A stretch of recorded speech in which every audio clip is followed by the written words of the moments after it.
চকুৰ জৰিয়তে আমি আমাৰ অন্তৰৰ স্থিতি, আমাৰ মনত কি ভাৱনা চলি আছে, সেই ভাৱনাবোৰ তল ওপৰ হৈছেনে কেনেদৰে আছে, সেই ভাৱনাবোৰ প্ৰজেক্ট কৰোঁ, আনৰ ওপৰত নিক্ষেপ কৰোঁ, মনৰ কথা আনক জনাওঁ আৰু নিজকে প্ৰদৰ্শন কৰোঁ।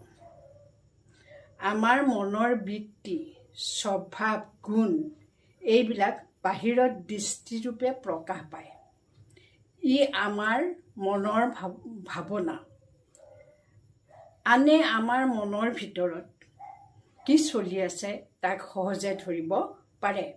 এই সময়ত যদি আমি পৰমাত্মাৰ, ঈশ্বৰৰ, গডৰ, আল্লাৰ স্মৃতি মনলৈ আনো বা তেওঁক ভাবোঁ, তেতিয়া আমাৰ আন্তৰিক সৌন্দৰ্য আৰু মনৰ সুন্দৰতাৰ পাৰ্চেণ্টেজ বাঢ়ি যাব। আমি যিমান আমাৰ মনটো সুন্দৰ, নিৰ্মল, তাতকৈ বহুগুণে নিৰ্মল হৈ পৰিব।